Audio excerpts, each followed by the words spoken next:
নমস্কার, আজকে TV news 10-এর camera নিয়ে আমরা চলে এসেছি ডাক্তারবাবুর সামনে। এই অনুষ্ঠানে আপনারা জানতে পারবেন যে এখন যে অতিমারী অবস্থা আছে, এখন যে মানুষ এত একটা ভয়ের মধ্যে আছে, সেই ভয়ের কতটা প্রয়োজন আছে, কিংবা সেই অতিমারী থেকে বাঁচতে গেলে মানুষকে কি কি করতে হবে। যারা সব থেকে সামনে থেকে এই অতিমারীর সঙ্গে যুদ্ধ করে চলেছেন, যারা কোভিড ফাইটার্স আমাদের, যারা সবার আগে থেকে সবাইকে সুস্থ করে তুলছেন, যারা সমাজের একান্তে বলা যায় এখনকার দিনে মানবরূপী ভগবান, তাদের সঙ্গে কথা বলতে আজকে আমরা এই অনুষ্ঠান করেছি। আমরা আজকে চলে এসেছি IQ city hospital Shri Paramhans Mishra doctor साहब, उनके साथ बात करने के लिए। Sir good evening. Good evening. TV news 10 में आपका स्वागत है। Thank you very much. आज हम बात करने जा रहे हैं आपके साथ कि ये जो पैंडेमिक सिचुएशन है, ये कोविड जो सिचुएशन है, ये सिचुएशन में सब आदमियों को, सब इंसान को कैसे रहना चाहिए। एकदम पहली बात कि कैसे रहना चाहिए। सबसे बड़ी बात है, इस पैंडेमिक से बचने के लिए हमें अपनी स्वच्छता और सफाई पर विशेष ध्यान देना है। भीड़ भाड़ के इलाकों से बचना है, अननेसेसरी विजिट इधर उधर नहीं करना है, एक दूसरे से मिले भी तो गले ना लगे, हाथ ना मिलाएं, दूर रह करके कम से कम 2 गज दूरी बना के रखें, नमस्ते करें जो हमारी पुरानी भारतीय सभ्यता है, और किसी भी चीज़ को छुएं जहाँ से संक्रमण हो सकता है तो तुरंत हाथ धोएं या सैनिटाइजर का इस्तेमाल करें। किसी भी भीड़ वाले मार्केट में, बाजार में, सभा में, शादी में, रैली में ना जाएं। ये तो पहली बात हो गया कि हम लोग जो भीड़ भाड़ में ना जाए, जो छुआछूत का जो पहले प्रॉब्लम था वो वाला जो मेंटेन करे, तो वो मेंटेन करने से ही शायद ये हम लोगों का जो, लेकिन ये जो है फर्स्ट वेव जो था ये कोविड-19 का 2019 में चालू हुआ था, शायद अक्टूबर महीने में, तो उसके बाद से चालू होके ये पूरा विश्व में फैल गया, चीन से लेके पूरा विश्व से फैल गया। तो ये फर्स्ट जो वेव था, फर्स्ट वेव नहीं, ये फर्स्ट सेशन हम कह सकते हैं। वो सेशन में बहुत सारे इंसान के, बहुत सारे आदमियों के जान गए, मारे गए हैं ऑक्सीजन के चलते, जैसे हम देख रहे थे अमेरिका में हुआ है। तो ये जो सेकेंड वेव है, ये सेकेंड वेव का क्या ऐसा जो ट्रांजिशन है फर्स्ट टू सेकेंड वेव, ये कैसा है। देखिए, सेकेंड वेव जो आई है उसमें हमारे साथ परेशानी ये हुई कि फर्स्ट वेव में जो वायरस था उसके साथ साथ सेकेंड वेव में उसका म्यूटेशन स्ट्रेन भी आ गया है। तो कभी भी कोई चीज़, जब जो वायरस की खासियत है कि वो बहुत जल्दी अपने रूप को चेंज कर लेता है, म्यूटेट कर लेता है, अपनी जो जीन्स को चेंज कर लेता है। तो जो फर्स्ट वेव में कुछ लोगों को जो इन्फेक्शन हुआ होगा, माइल्ड हुआ, जिससे उनको इम्यूनिटी डेवलप हुई, सेकेंड वेव में वो इम्यूनिटी काम नहीं कर रही, और अगर उनको इन्फेक्शन हुआ तो उनको ज़बरदस्त सीवियर इन्फेक्शन हुआ। उस वजह से लोगों के ऊपर जो है इस बार तकलीफ ज़्यादा हुई है, और इस समय डेथ भी उसकी वजह से ज़्यादा हुई है।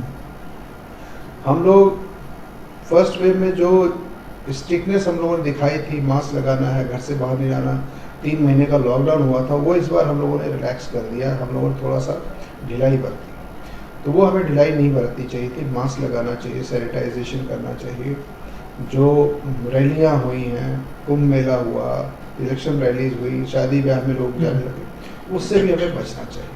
इस वजह से जो सेकेंड वेव है वो ज़्यादा खतरनाक है, और सेकेंड वेव ने जो है, जो ऑलरेडी लोग पहले इन्फेक्टेड थे या जिनको ब्लड प्रेशर, शुगर वगैरह की बीमारी थी, उनको बहुत ज़्यादा बुरी तरह से प्रभावित किया है, और जिससे कि उनकी मोर्टेलिटी इस बार पहले की अपेक्षा ज़्यादा है। पहले मोर्टेलिटी था, जैसे हम लोग देख रहे थे, पहले मोर्टेलिटी था above the age of 60, 65, 70 years का, लेकिन ये तो घट के हो गया है, अभी 30, 35 में भी आ गया है। तो ये कैसे? उसकी वजह यही रही है कि जैसे ही हमारा लॉकडाउन खुला, हम लोग बहुत ही फ्रीली बाहर जाने लग गए। जो यंगर जनरेशन जो काम करती है वो बाहर गई, और उसने वो प्रिकॉशन छोड़ दिया, और प्रिकॉशन छोड़ने की वजह से उनको जो पहले कुछ हो सकता है कम इन्फेक्शन हुआ हो और उनको दोबारा इन्फेक्शन हुआ, पहले उनको नहीं डिटेक्ट हुआ, लेकिन एक बीमारी के ऊपर अगर दोबारा बीमारी अटैक होती है तो वो ज़्यादा खतरनाक होती है। तो इम्यूनिटी डेवलप होती है अगर वही स्ट्रेन दोबारा होता है, लेकिन वायरस के साथ खराबी ये है कि दूसरे स्ट्रेन से अगर इन्फेक्शन होता है तो ज़्यादा खतरनाक। ये सर वायरस जो है, ये वायरस जो कैरेक्टरिस्टिक्स है, ये जो है स्ट्रेन जो चेंज करता है, जो इसका आरएनए चेंज कर लेता है अपने आप, तो ये सर क्या अपने आप ही होता है? ये तो पहले भी बहुत सारे वायरस रह चुके हैं हमारे वर्ल्ड में, हमारे अर्थ में रह चुका है, लेकिन ये वायरस के लिए इतना चेंजेस, इतना कम समय में इतना म्यूटेशन? वायरस अपने आप ही करता है, म्यूटेशन करता है।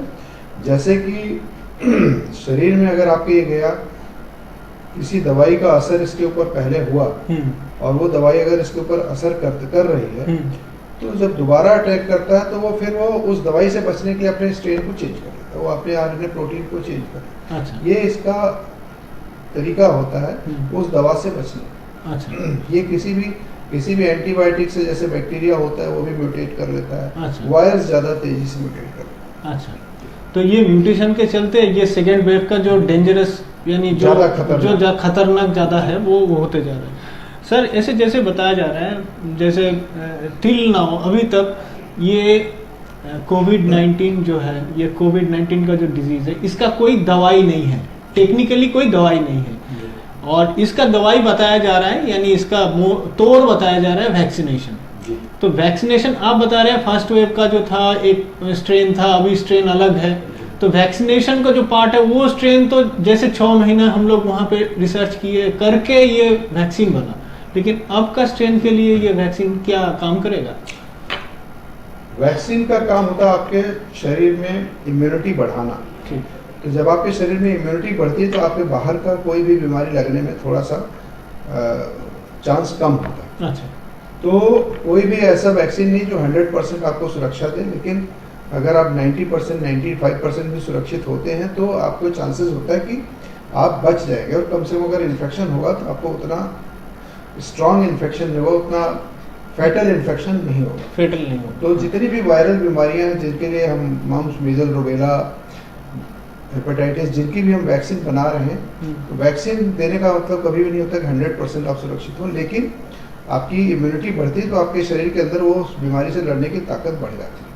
तो अगर आपको इन्फेक्शन होगा भी तो इतना स्ट्रांग नहीं होगा, इसीलिए वैक्सीनेशन की इंपॉर्टेंस होती है। हाँ, स्ट्रेन चेंज होता है तो हो सकता है आपको दोबारा फिर भी इन्फेक्शन हो, लेकिन चांसेस होते हैं कि आप सुरक्षित रहेंगे, आपकी ज़िंदगी खतरे में नहीं पड़ेगी। तो सर ऐसा की बात है कि ऐसा जैसे H1N1 वायरस के लिए फ्लू वायरस जो है उसका वैक्सीन लेना पड़ता है हर साल में, या हर 1.5 साल में, 18 महीने या 19 महीने में एक वैक्सीन लेना होता है, बूस्टर जैसे।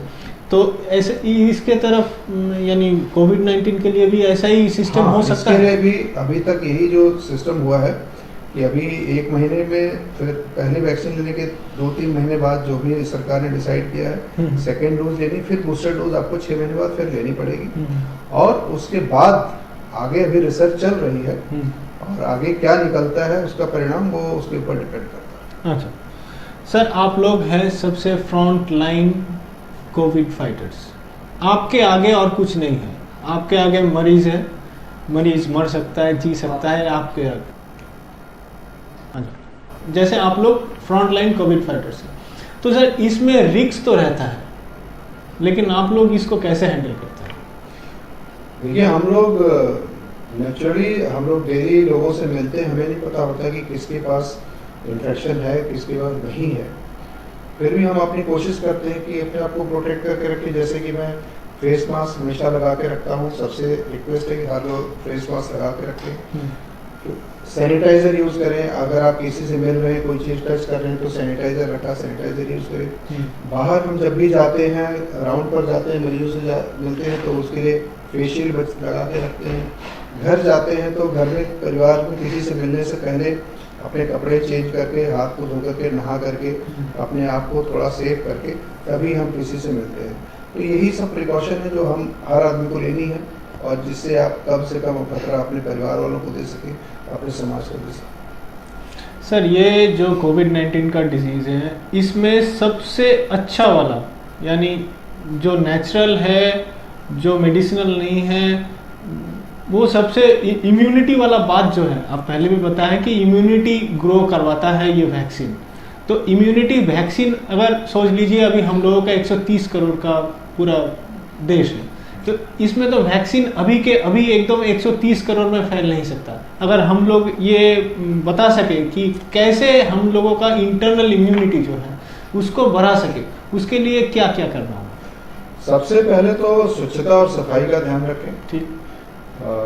डेली सुबह शाम नहाएं साबुन से अच्छी तरह से रगड़ करके, हाथ धोएं बार बार। उसके अलावा अपने खान पान पर खास ध्यान रखें, जैसे कि फल फ्रूट ज़्यादा खाएं, सब्जियां ज़्यादा खाएं, चीनी वगैरह कम खाएं, आलू चावल ये सब चीज़ें कम खाएं, जिससे कि शुगर वगैरह बढ़ने के चांसेस होते हैं, ज़्यादा होते हैं। वर्जिश व्यायाम जरूर करें, सुबह कम से कम आधा घंटा व्यायाम करें, मॉर्निंग वॉक करें, इवनिंग वॉक करें। सिगरेट शराब से परहेज करें। ये जो है शरीर के आपके लंग्स जो कि सबसे ज़्यादा इफेक्टेड होते हैं कोविड में, उससे सिगरेट बहुत बुरी तरह से असर करती है, उससे बचें। अपने आप को स्ट्रेस फ्री रखें, टेंशन से भी बीमारी बढ़ती है। अगर आप शुगर और ब्लड प्रेशर की दवा ले रहे हैं तो उसको लगातार लेते रहें, अपने डॉक्टर से चेक कराते रहें।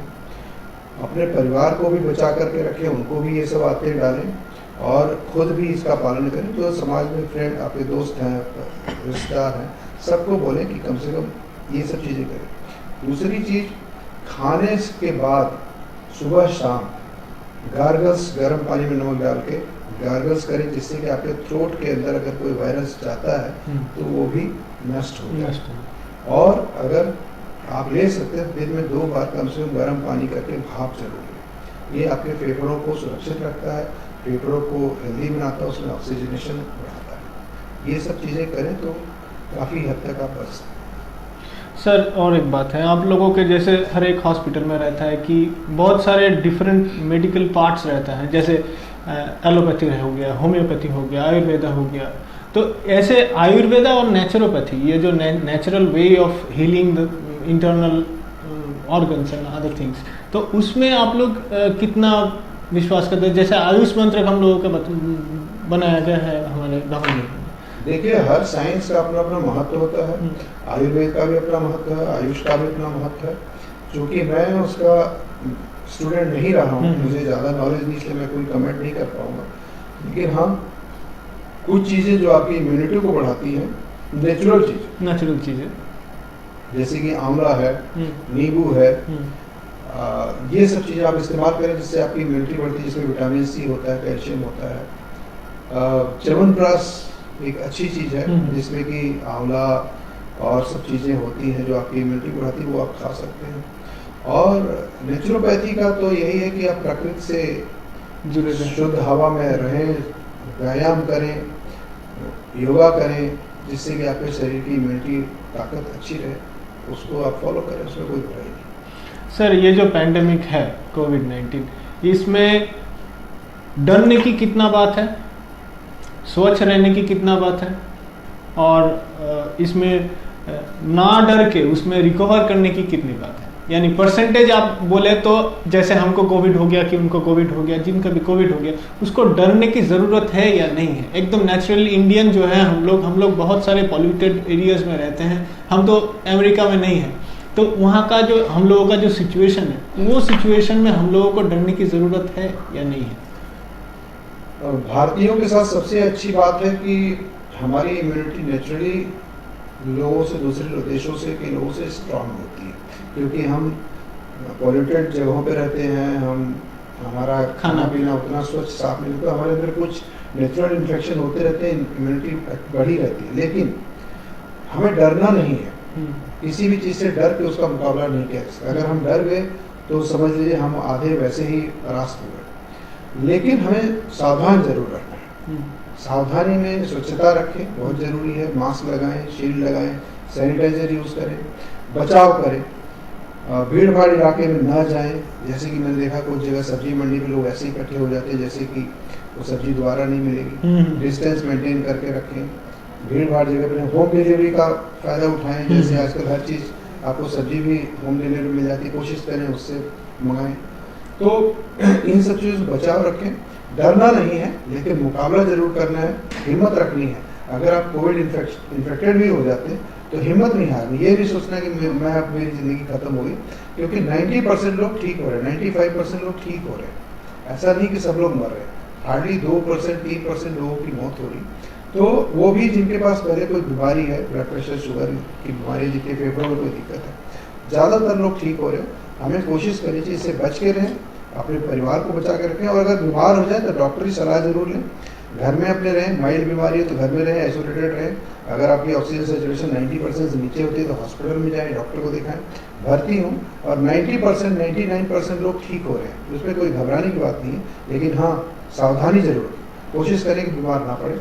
अगर बीमार पड़ जाए तो डॉक्टर की सलाह जरूर लें, अस्पताल में इलाज कराएं, ठीक हो जाएंगे, भरोसा रखें। सर, ये वैक्सीनेशन अभी चालू है इंडिया में, वैक्सीन लोग ले भी रहे हैं, बहुत सारे को फर्स्ट डोज मिल गया, सेकंड डोज भी कुछ मिल रहे हैं। तो ये वैक्सीनेशन जो है फर्स्ट डोज के बाद बहुत सारे इन्फेक्शंस हो रहे हैं और उसमें मोर्टेलिटी रेट भी बहुत ज़्यादा है। ज़्यादा नहीं, जो इन्फेक्टेड हो रहे हैं से फर्स्ट डोज के बाद उसका भी मोर्टेलिटी हो रहा है। तो इसमें यानी ये इसके बारे में आप क्या बोलें? देखिए, जिनको वैक्सीन मिली है अगर वो इन्फेक्ट हो रहे हैं, मोर्टेलिटी बढ़ रही है, तो उसका दोष हम वैक्सीन को नहीं दे सकते। हाँ, कुछ न कुछ उनके शरीर में कमी रही जिसकी वजह से उनके अंदर इन्फेक्शन हुआ।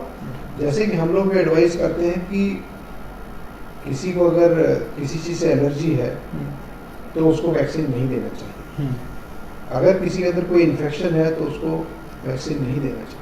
तो हो सकता है कहीं ना कहीं स्क्रीनिंग में कुछ कमी रही हो सकता है हमने लापरवाही बरती हो, या कोई न कोई ऐसी वजह रही होगी जिससे उनको इन्फेक्शन हुआ और उनको जो मोर्टेलिटी हुई है कुछ न कुछ इशू उनके शरीर के अंदर पहले रहे हो। मेरे घर में हम लोगों ने भी वैक्सीन लिया, हम लोगों को कोई परेशानी नहीं हुई।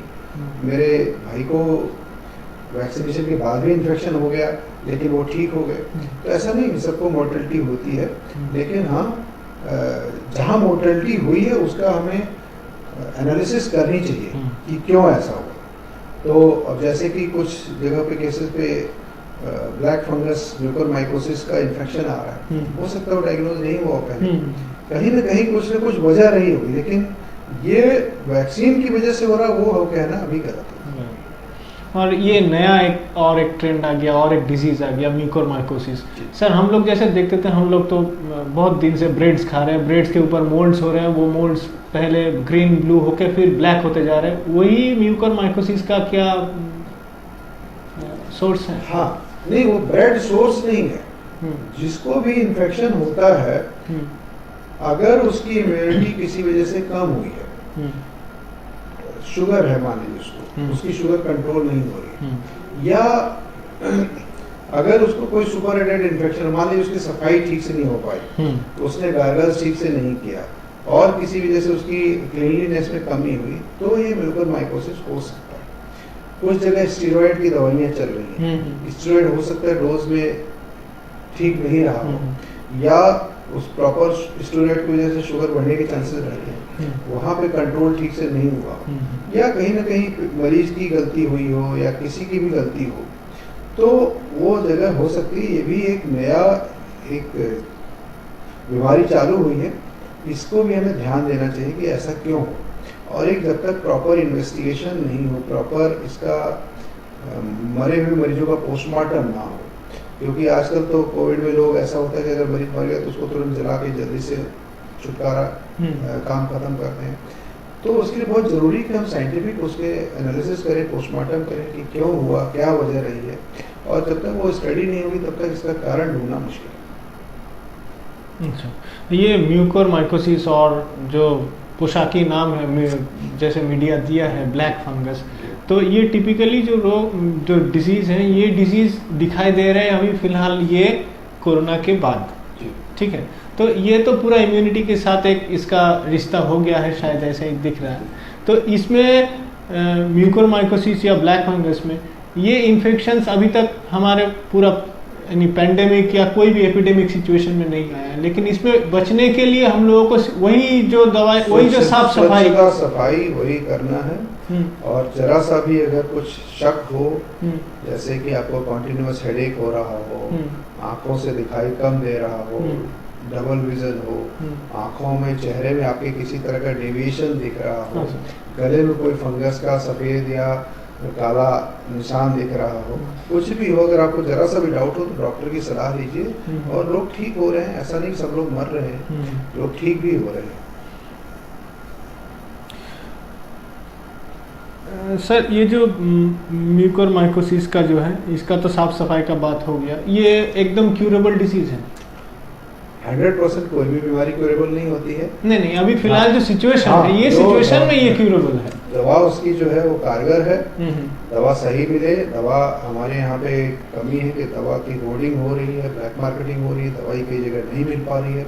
वो एक उसको सरकार को ध्यान देना चाहिए। अगर ट्रीटमेंट सही टाइम पे शुरू हो जाए तो क्योरेबल है, कोई बहुत बड़ी चीज़ नहीं है। ये कोई बहुत बड़ी बीमारी नहीं जिसकी वजह से यानी हमको जानी चाहिए। अच्छा सर, एकदम लास्ट में आ गए हैं हम लोग। हम एक बात पूछना चाहते हैं, अभी फिलहाल जो अभी जो साल चल रहा है, ये साल में हम लोग बोल रहे हैं कि होम आइसोलेशन में रह जाएं, ज़्यादातर होम आइसोलेशन में रह जाएं। और होम आइसोलेशन में ठीक भी हो रहे हैं, बहुत सारे मरीज ठीक भी हो रहे हैं, लेकिन कौन सा स्टेज पे, यानी कौन सा, देखिए एक आदमी के पास, अभी हम लोगों का इंडिया का जो हाल है, यहाँ पे हम लोग जैसे ये लॉकडाउन हो गया है, लॉकडाउन के चलते बहुत सारे लोगों का जो इनकम है वो है नहीं, तो इनको अभी तो ऑक्सीमीटर खरीदने की शायद पैसा नहीं होगा, कुछ भी नहीं होगा। तो उसमें ऐसा कौन सा ऐसा सिचुएशन है, ऐसा कोई इंडिकेशन है जो इंडिकेशन में होम आइसोलेशन में से उनको हॉस्पिटलाइजेशन कर दिया जाए? ये कैसे हो सकता है, यानी क्या देख के आपको ये बता सकते हैं? देखिए, सबसे बड़ी जरूरत है कि इंसान को खुद पता चलता है कि उसकी हालत कब खराब होगी। ठीक, जब वो सीरियस बीमार होता है तो उसको पता चल जाता है। अगर उसका सांस फूले, अगर उसको नॉर्मल काम करने में लग रहा है कि उसकी सांस फूल रही है। दूसरा, जैसे हमारे डॉक्टर के अग्रवाल ने बताया था कि आप 6 मिनट की वॉक करिए। अगर 6 मिनट की वॉक में आपका सांस फूलने लगता है तो आपको डाउट होना चाहिए। आपका बुखार लगातार बढ़ता रहे, कम ना, आपको दवा लेने के बावजूद अगर आपकी तबीयत कम बेहतर नहीं हो रही है तो आपको जरूर डॉक्टर को दिखाना चाहिए। और जितनी जल्दी आप डॉक्टर को दिखाएंगे उतना जल्दी अच्छा रहेगा। टेली कंसल्टेशन करिए। होम आइसोलेशन में रहेंगे तो भी अपने डॉक्टर से फ़ोन पर वीडियो कॉल करके कंसल्टेशन, डॉक्टर बेटर असेस कर सकते हैं कि आपकी तबीयत कैसी है। ऑक्सीजन सैचुरेशन, अगर आप घर पे पल्स ऑक्सीमीटर नहीं रख सकते तो भी एक बार हॉस्पिटल में जाकर के चेक करा सकते हैं। अगर 90% से कम हो रही है तो आपको हॉस्पिटलाइजेशन की ज़रूरत पड़ सकती है। भाप लेते रहिए, ड्रॉनिंग करिए, उल्टा पेट के बल लेट करके तकिया नीचे लगा करके लंबी लंबी सांसें लीजिए। वो एक एक्सरसाइज है जिससे आपकी लंग की कैपेसिटी अच्छी बढ़ जाती है। तो ये सब चीज़ें हम सावधानी रखें। होम आइसोलेशन में भी 70-80% लोग रिकवर हो रहे हैं। 10-15% लोगों को हॉस्पिटलाइजेशन की ज़रूरत पड़ती है। हमारे यहाँ पर अभी भी उतने सारे बेड्स नहीं हैं, उतनी सारी दवाइयाँ नहीं हैं। तो बेहतर है कि अपने आप को बचा के रखें। जितना कोशिश करें इन्फेक्शन से बचें उतना अच्छा है। फिर भी अगर आपको ज़रा सा भी डाउट लगता है तो जो भी नियरेस्ट अस्पताल हो उसमें आप भर्ती हो सकते। सर ऐसे एकदम पूरा कंप्लीट जो जिस्ट है आपका, तो ऐसा ही क्या आप बताना चाहते हैं कि डरने की बात नहीं, स्वच्छ रहिए और इससे बच के रहिए जितना हो सके वैसा।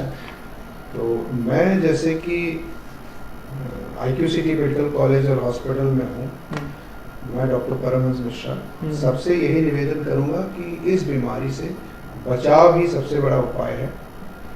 अपने आप को स्वच्छ रखें, साफ रखें, हाथ धोएं, सैनिटाइजेशन यूज़ करें, दूरी बना के रखें, सामाजिक दूरी बना के रखें। मन की दूरी ना बनाएं, सामाजिक दूरी बनाएं। रैलियों में ना जाएं, भीड़ भाड़ वाले इलाकों में ना जाएं, मंडी में ना जाएं और वैक्सीन जरूर लगवाएं। हम लोग भी वैक्सीन खरीद रहे हैं और कोशिश कर रहे हैं 50,000 60,000 डोजेज लेकर के कि हर जगह जगह दुर्गापुर में, कलकत्ता में, आसनसोल में, जहाँ भी हो सकता हम लोगों को वैक्सीन लगाएंगे। आप भी वैक्सीन लगवाइए। सब लोग जितना सेफ्टी हो सके कोविन ऐप में रजिस्टर करिए, अपने आप को जहाँ भी आपका नंबर आए आप वैक्सीन लगवाइए। वो एक बहुत बड़ी सेफ्टी है। और उसके अलावा वैक्सीन कोई भी मिले वो लगा लीजिए। ऐसा नहीं कि कोई भी वैक्सीन बेहतर है या ख़राब है। तो और अपने आप को बचा के रखें। कहीं भी जाएं मास्क जरूर लगाएं। और एक किसी भी आदमी से बात करें तो उससे कम 2 गज की दूरी बना के रखें, ताकि डायरेक्ट वायरस का जो फोमाइट्स है, जो आपके एयर पॉलिटिक है, आपके चेहरे पर ना आए। ठीक है सर, बहुत बहुत धन्यवाद सर आपसे हम लोग को टीवी न्यूज़ 10 में बात करने के लिए।